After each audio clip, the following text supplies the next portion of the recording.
Welcome you on AEC YouTube platform. My name is Siddharth और मैं आप लोगों के सामने जो IQ सीरीज चल रही है आपकी सॉइल मैकेनिक्स में, उसमें मैं अपना ये चौथा लेक्चर लेके आया हूँ। अभी तक आप लोगों ने जो भी वीडियोस देखे हैं, आई होप आप लोगों को पसंद आ रहे होंगे। इसी तरीके से हम और भी वीडियोस आपके सामने लेके आएंगे। सो कुछ बेसिक अनाउंसमेंट है, जैसे अगर आपको ऑफलाइन क्लासेस चाहिए है SSC जेई या स्टेट AE जेई एग्जाम के लिए, तो आप जुड़ सकते हैं हमारे ऑफलाइन सेंटर जो कि भोपाल के अंदर है। एडवांस इंजीनियरिंग क्लास, ये आपका नंबर दिया हुआ है और ये उसका एड्रेस लिखा हुआ है बोर्ड के अंदर। बायलिंगुअल बैचेस जो हैं वो स्टार्ट हो चुके हैं, आप चाहें तो इनरोल कर सकते हैं respective branch civil, mechanical and electrical के अंदर। नाउ नेक्स्ट पॉइंट कि अगर आप ऑफलाइन नहीं जुड़ पाते हैं देन हमारे पास जो है ऑनलाइन कोर्सेज भी हैं। आप AEC प्लस ऐप जो है डाउनलोड कर सकते हैं। अगर आप एंड्रॉयड यूजर हैं देन आप इस स्कैन कोड को यूज करें, अगर आप iOS यूजर हैं देन आप इसको यूज कर सकते हैं। वहीं पे अगर मैं बात करूं आपसे, दैट इज दी इस ऐप को कैसे बेनिफिट मतलब आपको मिलेगा, तो ऐप के बेनिफिट ये है कि आप लाइव क्लासेस देख सकते हैं। बाय डिफॉल्ट अगर आपकी मिस हो जाती है देन आप रिकॉर्डेड लेक्चर भी अवेल कर सकते हैं। मोर ओवर यहाँ पे आपको फ्री स्टडी मटेरियल भी मिल जाता है, रिवीजन कोर्सेज भी आपको मिल जाएंगे। तो ये आपके लिए iOS यूजर स्कैन कर सकते हैं, इसको आप यूज कर सकते हैं अगर आप एंड्रॉइड यूजर्स हैं। नाउ बिना टाइम वेस्ट किए हम आ जाते हैं अपने इस क्वेश्चन के ऊपर। That is the question number 1 कि आपको गिवन है कि एक प्लास्टिसिटी सॉइल और the standard plasticity chart to classify the fine grain soil as shown in the figure. आपको गिवन है that is the percentage IP versus the percentage of the liquid element, मतलब equation of a line मैंने आपको last class में discuss की थी। अब जो सॉइल X करके मार्क्ड है, यहाँ पे जो X मार्किंग है, इस X के बारे में पूछा है कि आप मुझे इस सॉइल का नेम बता दो जो भी आपको ऑप्शन में गिवन है। अब क्या है, the area mark with X is represent the, क्या रिप्रेजेंट करता है? First a option, silt of the low plasticity, clay of the high plasticity, organic soil of the medium plasticity and the clay of the intermediate plasticity. Last class में मैंने आपको discuss किया था क्या, that is the Casagrande plasticity chart, that is the IP versus water content. अगर आपका liquid element अगर कम है 35 से, इसको हम बोलते हैं कौन सा zone, that is the low compressible zone. 35 से 50 के बीच में that is called the intermediate, and 50 से ऊपर इसको हम कौन सा बोलते हैं, that is called the high compressible zone. Now next point ये है कि अगर आपका ए लाइन से ऊपर है देन इसको हम बोलते हैं क्ले सॉइल, और ए लाइन से नीचे है देन इसको हम बोलते हैं सिल्ट, या आप इसको बोल सकते हैं ऑर्गेनिक सॉइल। नाउ एक्स का मार्क है, इसका मतलब अबव द ए लाइन है और किस जोन के अंदर है, इंटरमीडिएट जोन में है, तो कौन सा ऑप्शन हो जाएगा इसमें से, clay of the intermediate plasticity. अगर यही चीज यहां पे मार्क होती तो क्या बोलते, इसको बोलते that is the silt with low plasticity. Similarly अगर यहां पे मार्क होता तो क्या बोलते, यहां पे मार्क होता तो आप बोल सकते थे इसको कि इट इज दी अगर यहां पे मार्क होता तो आप क्या बोलेंगे, इसको हम बोल सकते हैं कि the clay with the low plasticity. Similarly अगर यहां पे मार्क होता तो आप क्या बोलते, it is the clay, it is the silt with high plasticity और the high compressibility. And similarly यहां पे मार्क होता तो आप क्या बोलते, it is the clay with the high plasticity. So this chart के बारे में मैंने आपसे कल प्रॉपर्ली डिस्कस किया था। इक्वेशन ऑफ ए लाइन के बारे में भी आपको मैंने बताया था कि what is the equation of a line. So equation of this a line क्या होती है, that is IP will be equal to 0.73 WL -20। ठीक, तो मैंने ये आपको लास्ट क्लास में इक्वेशन भी बताई थी ए लाइन की। सिमिलरली एक लाइन होती है that is the you line. And एक और चीज बताई थी यहाँ पे कि IP की वैल्यू 4 से 7 है, इस जोन को क्या बोलते हैं, बॉर्डर जोन बोलते हैं। अगर मैं आपको यहाँ पे शो करूं इस लाइन को, लेट अस सपोज से कि यू लाइन कहाँ पे लाई करती है, so this is the case, एक second, this is the U have U line, so we have यहां कहीं, सॉरी एक second, yes, somewhere here this is the U line. तो ये आपकी यू लाइन है, और यू लाइन और ए लाइन के अंदर ही आपका पूरा का पूरा जो है वो सॉइल जो है वो क्लासिफाइड होता है।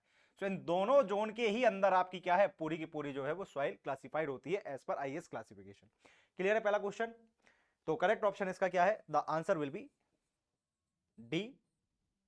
Next, consider the following statement, consider the following statement, क्या गिवन है, a well graded sand should have, एक वेल ग्रेडेड सैंड के अंदर कोफिशिएंट ऑफ यूनिफॉर्मिटी CU के बारे में, coefficient of curvature and effective size जो है it is greater than 1। So we have given a well graded sand. Now point is to be noted कि यहाँ पे जो वेल ग्रेडेड सैंड है, तो सबसे पहले आपको 3 स्टेटमेंट दिया हुआ है। अब इन तीनों स्टेटमेंट को आपको प्रॉपरली एनालाइज करके देखते हैं अपन कि क्या निकल के आ रहा है। नाउ नॉर्मली सैंड पार्टिकल है, तो dia of the sand particle कितना ले सकते हो? अगर सैंड की साइज का पार्टिकल जो 75 माइक्रोन से ज्यादा है, कहां तक? 4.75 mm के बीच में। इसका मतलब ये बोल सकते हो 0.075 से लेके 4.75 mm साइज रेंज के जो पार्टिकल्स होते हैं, ऐसी सैंड को आप क्या बोलते हो? ऐसे साइज के पार्टिकल को आप क्या बोलते हो? This is called the sand only. Now first read the third statement, effective size if it is greater than 1 mm। क्या आप इसको सैंड बोल सकते हैं? क्या वेल ग्रेडेड सैंड बोल सकते हैं इसको? डेफिनेटली बोल सकते हैं कि 1 ग्रेड, क्यों? इसकी रेंज में आ रहा है ना 0.075 से, अगर आपकी साइज रेंज बड़ी है। अब चूंकि यहाँ पे आपकी कोर्स, मीडियम टाइप की सैंड होती है, मतलब 3 तरीके की आपकी सैंड होती है। सो अगर मैं इसका क्लासिफिकेशन बताऊं, तो अगर आपका 0.075 से लेके 0.425 mm के बीच में आता है एक रेंज, उसको फाइन सैंड बोलते हैं। 0.0425 से लेके 1.25 mm तक के लिए आती है, देन इसको हम मीडियम सैंड बोलते हैं। एंड कोर सैंड बोली जाती है 1.25 mm से लेके 4.75 mm के बीच में, इसको हम बोलते हैं core sand. Now last statement उसने ये दे रखा है कि आपको effective size that is the D10 की वैल्यू 1 mm से ज्यादा है, क्या ये कहलाएगी सैंड? बिल्कुल करेक्ट है, that is called the sand. Next, coefficient of curvature for the well graded sand 1 से 3, definitely it is the correct कि अगर आपका सीसी का वैल्यू 1 से 3 के बीच में आता है, then it is the condition of the well graded. क्या चाहे तो वो ग्रेवल हो सकता है या उसका सैंड भी हो सकता है, दोनों ही केस में आपका 1 से 3 के बीच में सीसी आता है। And what is the meaning of CC? CC का मतलब ये होता है that is the coefficient of curvature. Coefficient of curvature किस चीज के बारे में बताता है? Shape and size of the particles के बारे में। कहां से मिलता है? मिलता है आपके सी एनालिसिस से। क्या होता है? D30 का स्क्वायर अपॉन में D10 इंटू D60। कल वाली क्लास में मैंने इसका सिग्निफिकेंस डिस्कस किया था आपसे। नाउ सीसी की रेंज 1 से 3, इसका मतलब वेल ग्रेडेड सैंड है, तो पहला मतलब second statement is also correct. 1 से 3 के बीच में it is the coefficient of curvature, correct. Effective size अगर आपकी 1 mm से ज्यादा है, greater than 1 mm, then that is also set to be a sand, because 0.075 के बाद ऊपर वाली जो चीज रहेगी वो आपकी क्या कहलाएगी? सैंड कहलाएगी। Coefficient of uniformity is also greater than that is the 6। So if the CU value will be more than, अगर CU 6 से ज्यादा है, then this is the condition for what? That is the condition for sand. वहीं पे अगर gravel के बारे में बात करें, कल बताया मैंने आपको कि CU ग्रेटर देन 4 है, that is the condition for gravel. तो ग्रेवल सॉइल के लिए CU की वैल्यू 4 से ज्यादा वेल ग्रेडेड ग्रेवल कहलाता है, CU 6 से ज्यादा वेल ग्रेडेड सैंड कहलाती है, राइट। तो कोफिशिएंट ऑफ यूनिफॉर्मिटी क्या होती है? साइज रेंज के बारे में बताता है आपको। और साइज रेंज मतलब कि कितने साइज के पार्टिकल, मतलब अलग अलग साइज के पार्टिकल आपकी सॉइल के अंदर जो है वो प्रेजेंट है कि नहीं है, right. So these are the condition. इसका मतलब आपका पहला स्टेटमेंट भी सही है। तो कौन सा ऑप्शन मैच कर रहा है? ऑप्शन नंबर ए मैच कर रहा है। 1 भी सही है, 2 भी सही है, 3 भी करेक्ट है, राइट। तो आपको सारी की सारी चीजें पता होनी चाहिए इस क्वेश्चन के अंदर। दैट मीन्स कि this question is from sieve analysis, और जब सीव एनालिसिस आपकी प्रॉपरली क्लियर होगी, देन आपको ये क्वेश्चन जो है वो बनेगा। Coming to the next question कि we have again given a question of the sieve analysis. Now क्या गिवन है? Sorry, it is a question from the group index. Now, if the proportion of the soil passing through the 75 micron sieve is 50%, liquid limit and the plastic limit are the 40% and 20% respectively, then the group index of the soil is.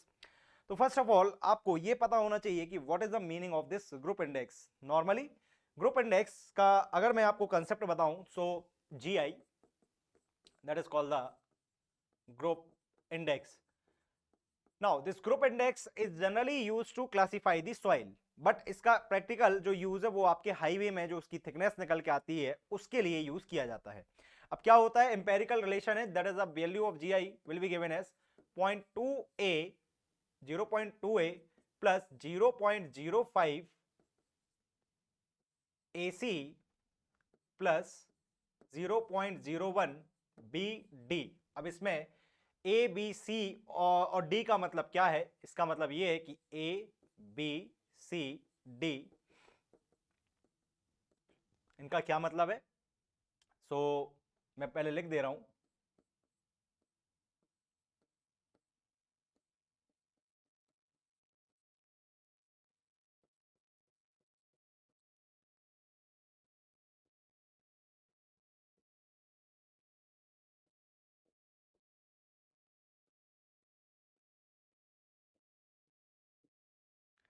So here this is the formula. ये आपके पास formula है कि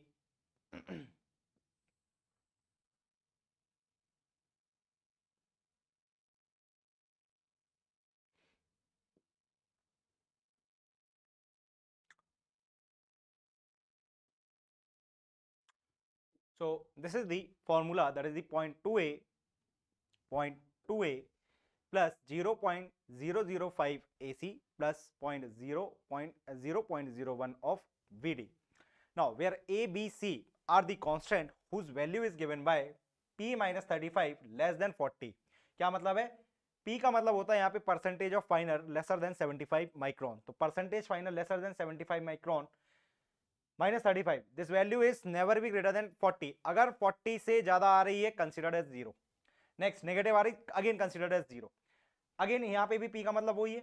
C में WL minus 20, WL मतलब आप समझते हो that is the liquid element, and IP का मतलब क्या है, that is the plasticity index. अब इस GI के बेसिस पे आपकी अलग अलग टाइप की जो है वो सॉइल क्लासिफाइड होती है. क्या है? जनरली GI की जो वैल्यू रहती है वो वेरी करती है इन द रेंज ऑफ 0 से लेकर 20. सो GI is varies in the range of 0 to 20. इसका मतलब जितना कम वैल्यू GI का होगा उतनी अच्छी सॉइल होगी, और जितना ज्यादा वैल्यू ऑफ GI का वैल्यू होगा ग्रुप इंडेक्स उतनी पुअर आपकी सॉइल होगी. सो 0 से 1 अगर आती है group index then it is the excellent quality of the soil, मतलब सबसे अच्छी सॉइल है. अगर ये वैल्यू आपकी 2 से लेकर 4 के बीच में है then it is called the good. अगर आपकी 5 to 9 है then it is called the fair, and अगर आपकी 10 से 20 के बीच में है then it is called the poor और very poor. So these are the description. तो अगर GI की वैल्यू बढ़ते जा रही है इसका मतलब सॉइल की जो क्वालिटी है वो आपकी क्या होते जा रही है, खराब होते जा रही है. अब क्वेश्चन के अंदर हम अप्लाई कर सकते हैं. हमको गिवन है कि प्रपोर्शन P का वैल्यू कितना गिवन है. P का वैल्यू आपके पास गिवन है दैट इज दी 50%. ठीक बात है. नेक्स्ट लिक्विड लिमिट भी गिवन है आपको. Liquid limit will be given as 40% and plastic limit will be given as 20%. will be given as 20%. Substitute कर देंगे फॉर्मूले में. क्या? That is the GI will be equal to 0.2a plus 0.05 AC plus 0.01 of BD. Now A का मतलब क्या है, P minus 35. So P is 50 minus 35. कितना वैल्यू आ रहा है, 15, विच इज लेस देन किससे, आपकी this value is less than you can say 40. it is correct. B क्या है, अगेन P माइनस 35 15 40 10 ना, so it is the 15. so this value is 15. तो 35 15 40 10 ना, so B की वैल्यू कितनी आ जाएगी, 35 less than 40. yes it is correct. yes it is okay. C value is WL minus this we have 40. Liquid limit कितनी दी हुई है, 40 minus 40. C का value कितना आ गया, 0. C वैल्यू 0 आ गया, मतलब ये टर्म तो पूरी की पूरी 0 हो गई. And last case is D. D is आपका IP. IP is 20 minus 10. 20 minus IP का वैल्यू कितना आ जाएगा, WL minus WP, that is the 20. और यहाँ पे आपका 10 है. सो 20 minus 10 that is the 10. Substitute करो यहाँ पे वैल्यू को. So if I substitute, so first of all कौन सी टर्म 0 हो रही है उसको देख लेते हैं. हमारी सबसे पहले टर्म 0 हो रही है क्योंकि C की वैल्यू यहाँ पे क्या है, 0. इसका मतलब ये वाला टर्म पूरा क्या हो जाएगा, 0. और C तो और कहीं दिख नहीं रहा है, इसका मतलब ये A में सब्स्टिट्यूट कर देते हैं. 0.2 इंटू A की वैल्यू है हमारे पास 15 और प्लस 0.01. B का वैल्यू कितना आ रहा है, 35. और C का वैल्यू है हमारे पास, सॉरी D का वैल्यू हमारे पास 10.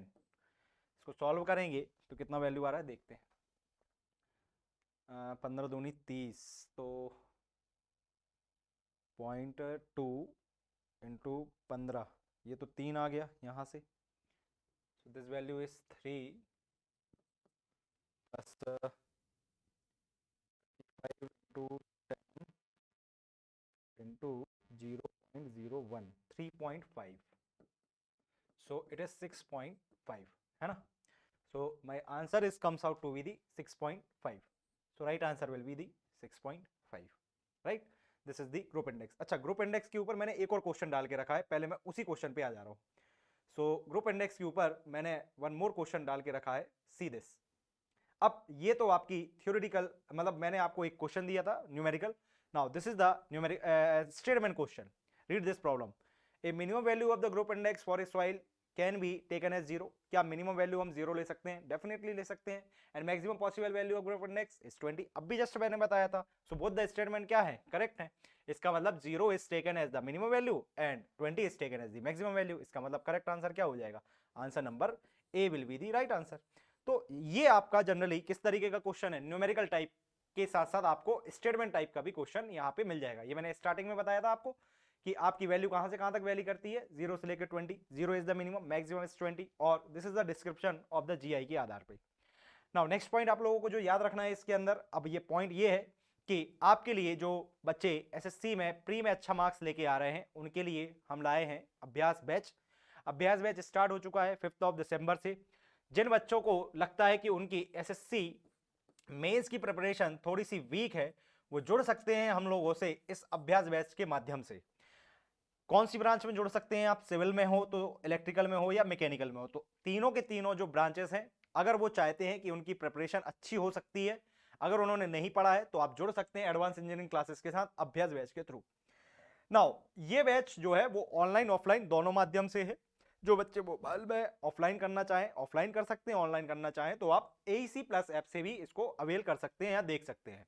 कोर्स कंप्लीशन जो है इस बैच की वो जनरली 2 महीने में कंप्लीट हो जाएगी। That means it will take 250 to 280 hour daily, 4 to 5 hours की क्लासेस रहती हैं आपकी। एंड जो वैलिडिटी रहेगी वो आपकी आगे 6 मंथ तक के लिए हमें मतलब वैलिड रहेगा। ये कोर्स की प्राइस क्या है? ऑफलाइन की फीस लिखी हुई है, ऑनलाइन की फीस लिखी हुई है। ये डिस्काउंट कुछ समय के लिए वैलिड है, इसके बाद फिर ये आपको रिस्पेक्टिव फीसेस लगेगी। नेक्स्ट, इस बैच के साथ अगर आप ऑफलाइन या ऑनलाइन इस पूरे बैच को ज्वाइन करते हैं देन आपको फ्री में टेस्ट सीरीज मिलेगी, जिसके अंदर 10 मॉक टेस्ट जो है वो आपको मिल सकते हैं। एंड इसके फीचर्स क्या हैं? जनरली डेली प्रैक्टिस प्रॉब्लम यहाँ पे कराई जाती है। मोर ओवर यहाँ पे आपका जो फोकस रखा जाता है वो रखा जाता है आपके राइटिंग स्किल के ऊपर। जिन बच्चों को अगर ऑफलाइन मतलब जिन बच्चों को अगर ये लगता है कि उनकी प्रिपरेशन ठीक है तो वो अपनी प्रिपरेशन को चेक कर सकते हैं। हम लोग ला रहे हैं मेंस के लिए test series 2022, that is the 25 December 2022 से। ब्रांच आपके सामने लिखी हुई है, दोनों मोड है, ऑनलाइन ऑफलाइन। टेस्ट सीरीज के अंदर क्या फीचर्स हैं? इसके अंदर आपको 5 जो है आपके subjective wise, that is mixed topic wise subjective test मिल जाते हैं 5 टोटल, एंड 5 मिल जाते हैं आपके फुल लेंथ टेस्ट, जिसमें प्रॉपरली कवर किया जाएगा as per the new pattern of the SSC JEE, right. साथ ही साथ इसका डिटेल सॉल्यूशन भी आपको दिया जाएगा। ये इसकी फीस लिखी हुई है बोर्ड के अंदर। जितना जल्दी से जल्दी आप आएंगे उतना ज्यादा अच्छा आपके लिए रहेगा, क्योंकि ज्यादा समय नहीं मिलता है आपके जब प्री का रिजल्ट आ जाता है और उस मेंस के होने में। सो जो बच्चों को जो भी कोर्स सही लगे वो आप अवेल कर सकते हैं। Now coming to our next question, we have given, अगला क्वेश्चन है कि based on the grain size distribution we have given a D10, D30, D60 value of a given soil is 0.3 mm, 0.23 mm, 0.3 mm and 0.41 mm respectively. As per the IS code, the soil will be classified as. कैसे निकालोगे इसको? कैसे निकालें? सबसे पहले कल क्या बताया था मैंने आपको? कल मैंने आपको बताया था आप सबसे इंपॉर्टेंट चीज ये है कि आप इनको क्या करें, प्लॉट कर लें। तो आपको दे रखा है कि क्या दिया है कि D10 की वैल्यू आपको दी हुई है, पहले साइड में लिख लें क्या है। D10 will be equal to कितना है आपके पास? This is the 0.23 mm। D60 आपको दे रखा है, D30 we have given a 0.3 mm, 0.3 mm, और D60 आपको दे रखा है it is 0.41 mm। First of all आपको ये अंडरस्टैंड करना पड़ेगा कि आपकी जो सॉइल है वो किस रेंज के पार्टिकल के बीच में आ रही है, weather it is the killed, silt, clay, gravel. अब देखो इसमें पूरी की पूरी सैंड ही है। देखिए यहाँ पे जब भी मैंने आपको बोला सिंबल हमेशा पहले लिखा जाता है, तो देखो जरा S is stand for, that is the sand only. तो ऑब्वियस सी बात है कि जो डी की वैल्यू है अगर वो 0.075 mm से लाइज कर रही है कहां तक, 4.75 mm के बीच में। देखो जरा सारे जो डी पैरामीटर्स हैं 10, 30, 60 किस रेंज में आ रहे हैं आपके, इसी रेंज में आ रहे हैं। इसका मतलब कौन सी सॉइल है आपकी, सैंडी सॉइल है। अब इसमें आपको पुअरली ग्रेडेड बताना है और वेल ग्रेडेड बताना है। क्यों? क्योंकि अगर आपको प्लास्टिसिटी चार्ट नहीं गिवन है तो आप silt that is Sandy clay और सैंडी सिल्ट को तो आप वैसे ही निगलेक्ट कर सकते हो। क्यों? क्योंकि आईपी वैल्यू नहीं पता, डब्ल्यूएल वैल्यू नहीं पता, इसलिए ये दो क्लासिफिकेशन तो चले गए। अब क्या रह गया? वेल ग्रेडेड और पुअरली ग्रेडेड। इसके लिए क्या निकालना है? सीसीसीयू निकालना है। सीसी निकाल लो, सबसे बढ़िया। क्यों? 1 से 3 के बीच में आ गया तो इसका मतलब क्या हो जाएगा? Well graded sand, right. So CC की वैल्यू कितनी है? CC value will be equal to D30 square, given है वैल्यू आपको D60 इंटू D10। सब्स्टिट्यूट करो, D30 का स्क्वायर 0.3 इंटू 0.3 डिवाइड में D60 0.41 और D10 की वैल्यू कितनी है? 0.23। सॉल्व करो, इसकी वैल्यू क्या निकल के आ रही है? अगर हम इसको देखें, ऊपर आ जाएगा आपका 0.3 into 0.3 that is 0.09 and this value is divided by 0.41 into 0.23, तो ये वैल्यू आ रही है आपकी 0.95। इसका मतलब सीसी काय में आ रहा है? 1 से लेस, तो सीसी की वैल्यू आई हमारी 0.95। सीसी की वैल्यू जैसे ही आपको पता चली कि ये 1 से नीचे है, इसका मतलब क्या है? सॉइल कैसी है? Poorly graded. खत्म, सीयू चेक करने की जरूरत ही नहीं है। सो soil will B poorly graded. इसका मतलब क्या? ये वाला ऑप्शन भी गया, वेल ग्रेडेड सैंड, बचा क्या? The soil will be the poorly graded sandy soil only. ठीक। So this is the question again from the sieve analysis part. Next question, अब इसमें आपको दे रखा है उसी क्वेश्चन का मॉडिफाइड वर्जन। क्या गिवन है? पढ़ो question. In a soil specimen the 70% of the particle is passing through the which sieve 4.75 mm ISC, 40% of particle which is passing through which sieve that is the 75 micron sieve. तो first of all आपको क्या लगाना पड़ेगा? कल भी बताया था 75 micron की सीव लगाओ पहले और चेक करो कि आपकी सॉइल फाइन ग्रेन है या कोर्स ग्रेन है। बोल रहा है कि जो 75 माइक्रोन की सीव है, percentage 40% of particle are passing through 75 micron sieve, 40% यहां से पास कर गया, तो बच कितना गया? 60%। इसके ऊपर क्या कर गया? रिटेन कर गया। ठीक, पहली बात हो गई। फिर उसके बाद आप लगाओ, इसका मतलब क्या हुआ कि 60% से ज्यादा अगर रिटेन कर गया तो सॉइल कौन सी हुई? सॉइल का मतलब हो गया यहां से कोर्स ग्रेन। कोर्स ग्रेन, बात खत्म। नेक्स्ट, अगला उसने क्या बोला है? अगला आपसे बोला है कि 4.75 mm भी सीप दे रखी है। अब साढ़े इसमें आपको ये पता पड़ गया कि कोर्स ग्रेन है। अब आपको ये बताना है कि whether it is the sand और whether it is the gravel. इसके लिए क्या यूज करो? 4.75 mm सीप यूज कर लो। बोल रहा है कि 4.75 mm सीप पे जो परसेंटेज पासिंग जा रही है वो कितनी आ रही है? 40 दैट इज 70%। इसका मतलब ये हुआ कि यहां पे कितना रिटेन किया? 30%, और पास कितना कर गया? 70%। ये 70% पास कर रहा है, 70%। इसका मतलब अगर मैं इन दोनों को सुपर इंपोज करूं तो जरा देखो मेरा रिजल्ट क्या है। ऐसा निकल के आएगा, ये मेरा 4.75 mm है, ये मेरा 75 माइक्रोन है। इस पे रिटेन हुआ है कितना? आपका रिटेन हुआ है इस पे 30%। ठीक बात है, 30%। इसके बाद 70% इस पे पास कर गया, ये भी सही बात है। अब उस 70% में से 40% यहां पे पास कर गया, रिमेनिंग कितना रह गया? 30%। रिमेनिंग कितना रह गया? 30%। ये लो। तो सॉइल का क्लासिफिकेशन कैसे करो? सॉइल का क्लासिफिकेशन 4.75 से होगा। क्यों? 50% या उससे ज्यादा पार्टिकल कहां से पास कर गया? 4.75। मतलब आपकी क्या है? इसमें तो आ गई सैंड। ठीक, तो soil will be the sand, मतलब ग्रेवल के दो ऑप्शन तो यहां से सीधा सीधा क्या हो गए? डिलीट हो गए। अब आपको ये बताना है पुअरली ग्रेडेड या वेल ग्रेडेड, इसलिए मैंने ये साइड में डायग्राम बनाया क्योंकि आपको निकालना पड़ेगा D60 D10। और D60 D10 कैसे निकालोगे? D60 D10 कैसे निकल के आएगा? क्वेश्चन में ऐसा कुछ डेटा गिवन है? कोई डेटा नहीं गिवन है, सिर्फ एक चीज गिवन है। क्या? Uniformity coefficient will be given as 8 and coefficient of curvature is 2। बस यहीं से देखना है। तो पहले आपको ये एलिमिनेट करना पड़ेगा क्या कि ग्रेवल है या सैंड है। तो ग्रेवल वाले दो अलग हो गए, अब रह गई आपको well graded and poorly graded. जरा सीसी की वैल्यू देखो, CC is in the range of 1 to 3, इसका मतलब वेल ग्रेडेड। सीयू अगर 6 से ज्यादा है that is for the sand के लिए क्या है? Well graded. दोनों कंडीशन सेटिस्फाई हो रही है या नहीं? ये वैल्यू है आपकी 2 और सीयू की वैल्यू कितनी आ रही है? That is 8। इसका मतलब both condition is satisfy, poorly graded गया, बचा कौन सा आंसर? तो करेक्ट आंसर इसका क्या आ जाएगा? That is the well graded. आपकी क्या है यहाँ पे? सैंडी सॉइल है ये। सो this is the case. But अगर मान लो आपको CCCU नहीं दिया होता देन कैसे निकालते? फिर आपके लिए इसको यूज करना पड़ता। ठीक है, तो इस डायग्राम को आप यूज करके फिर निकालते। इसमें D60 D10 D30 की वैल्यू निकालनी पड़ती है आपको। कैसे निकालते? अब वो आपको यहाँ पे इस सीप को ये मानना कि इससे नीचे आपका 60% दैट इज 4.75 D60, 10% वाले पार्टिकल नहीं निकाल पाएंगे, मतलब हमको अप्रोक्सीमेशन लगानी पड़ेगी फॉर द कैलकुलेशन के लिए, इसलिए क्वेश्चन में पूरा डेटा गिवन है, right. Now next point, in comparison क्या दिया हुआ है, this in comparison to the Atterberg limit of the normal soil the expansive soil have which of the following. तो एक्सपेंसिव सॉइल के ऊपर क्वेश्चन पूछा गया है, राइट। तो एक्सपेंसिव सॉइल के अंदर मोर लिक्विड लिमिट है, लेस प्लास्टिक लिमिट है, लेस श्रिंकेज लिमिट है, या मोर वॉल्यूमेट्रिक श्रिंकेज है। देखो एक्सपेंसिव सॉइल का मतलब ये होता है कि आपकी जो सॉइल है उसके अंदर जैसे ही पानी डालो तो वो बहुत ज्यादा स्वेल कर जाएगी, बहुत कम पानी होगा बहुत जल्दी सिकुड़ जाएगी। अब ध्यान से देखो कि swelling shrinkage behaviour shrinkage limit के कम बढ़ होने से कैसे होता है। मेन पॉइंट मुझे श्रिंकेज लिमिट समझानी है यहाँ पे। सो आप जानते हैं अटरबर्ग चार्ट को, यहाँ पे आपकी श्रिंकेज लिमिट है, यहाँ पे आपकी प्लास्टिक लिमिट है, और ये आपकी लिक्विड लिमिट है। अब मैं दो केस कंसीडर कर रहा हूं, मुझे मेन फोकस करना है श्रिंकेज लिमिट के ऊपर। देखो अगर किसी सॉइल की श्रिंकेज लिमिट बहुत ज्यादा है, बहुत ज्यादा है मतलब लेट सपोज से इसकी श्रिंकेज लिमिट यहां कहीं आ रही है, तो इसका वॉल्यूम चेंज देखो। और एक और सॉइल है जिसकी श्रिंकेज लिमिट बहुत कम है, तो आप मुझे ये खुद बता दो कि किस सॉइल के अंदर वॉल्यूम एक्सपेंशन ज्यादा होगा, जिसकी श्रिंकेज लिमिट ज्यादा है वो या जिसकी श्रिंकेज लिमिट कम है। तो ध्यान रखना जिसकी श्रिंकेज लिमिट कम होती है उस केस में वॉल्यूम जो चेंज है वो ज्यादा दिख रहा है एज कंपेयर टू ऊपर वाले केस से। So as the less value of the shrinkage limit more is the volume change. तो पहला ऑप्शन तो यहां से तीसरा स्टेटमेंट सही लग रहा है कि जितनी कम श्रिंकेज लिमिट है उतना ज्यादा उसके अंदर क्या आएगा, वॉल्यूम चेंज आएगा, अगर वो सॉइल कैसी है, एक्सपेंसिव है। और अगर वॉल्यूम चेंज ज्यादा आ रहा है तो क्या वॉल्यूमेट्रिक श्रिंकेज के ऊपर कमेंट कर पाएंगे।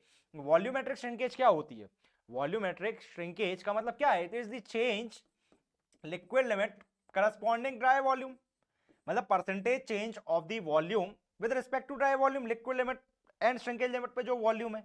अब अगर किसी सॉइल की जो श्रिंकेज लिमिट है वो आपकी कम है तो क्या आपका वॉल्यूमेट्रिक श्रिंकेज ज्यादा होगा या कम होगा। बट ऑब्वियस सी बात है कि ये भी वैल्यू आपकी क्या निकल के आएगी, ज्यादा निकल के आएगी। ऑप्शन में 3-4 का कॉम्बिनेशन कहां दिख रहा है, ऑप्शन में दो ऑप्शन में दिख रहा है, मतलब डी और सी ऑप्शन तो गए, अब रह गई ये बात एक और दो ऑप्शन की। उसके लिए आपको फर्स्ट और सेकंड पढ़ना पड़ेंगे। नेक्स्ट क्या बोल रहा है कि the more expensive soil having the more liquid limit and less plastic limit. बिल्कुल सही बात है, दोनों स्टेटमेंट वापस से सही है। रीजन इज दैट कि अगर आप एक्सपेंसिव सॉइल की देखोगे उसकी आईपी वैल्यू ज्यादा निकल के आती है। आईपी वैल्यू तभी ज्यादा आएगी जब लिक्विड लिमिट ज्यादा हो और प्लास्टिक लिमिट क्या हो, उसकी कम हो। सो अगेन दूसरा एंड तीसरा स्टेटमेंट इज करेक्ट, इसका मतलब आपका option number a is the right answer. So answer इस क्वेश्चन का जो है a answer will be right, मतलब all the 4 statement is the correct. तो एक एक्सपेंसिव सॉइल के अंदर लिक्विड लिमिट ज्यादा होती है, प्लास्टिक लिमिट कम होती है क्योंकि आईपी वैल्यू इसकी ज्यादा निकल के आती है, श्रिंकेज लिमिट कम होती है क्योंकि वॉल्यूम ज्यादा चेंज निकल के आएगा एक्सपेंसिव सॉइल के अंदर, एंड वॉल्यूमेट्रिक श्रिंकेज यहाँ पे क्या निकल के आती है, ज्यादा निकल के आती है। So all the statement is the correct. ये वाला क्वेश्चन मैंने ऑलरेडी आपसे डिस्कस कर ही लिया था, ग्रुप इंडेक्स के ऊपर क्वेश्चन था। नाउ नेक्स्ट, अब मैं इस सेशन को यहीं पे एंड करूंगा, और आप लोगों को अगर कोई भी डाउट या इंफॉर्मेशन चाहिए है रिगार्डिंग दिस लेक्चर और एनी अदर लेक्चर तो आप जुड़ सकते हैं हमारे टेलीग्राम चैनल से by searching the name AEC plus and YT discussion channel on Telegram. अगर आपको नहीं मिलता है तो आप चैनल की यहाँ पे लिंक दे रखी है डिस्क्रिप्शन बॉक्स के अंदर, आप उस पर क्लिक करेंगे डायरेक्टली आप उस चैनल के ऊपर जो है वह जुड़ जाएंगे। नेक्स्ट पॉइंट की पीडीएफ कहां से मिलेगी, तो पीडीएफ जो है वो आपको कहां से मिलती है, तो पीडीएफ जनरली आपको उसी टेलीग्राम चैनल से मिल जाएगी। नाउ अब मैं इस चैनल को अब मैं इस सेशन को जो है वो एंड करता हूं, एंड आपसे मैं एक रिक्वेस्ट करूंगा कि आप इस चैनल को जो है वो सब्सक्राइब करें, बेल आइकन को हिट करें ताकि आपके पास सबसे पहले वीडियो पहुंचे, और जितना आप इसको शेयर करेंगे उतना हम लोगों को मोटिवेशन मिलता है, हम लोग उतना ज़्यादा अपने नए नए अच्छे अच्छे क्वेश्चन आप लोगों के सामने लेके आएंगे। So thank you for watching this session, मिलते हैं हम अगले सेशन।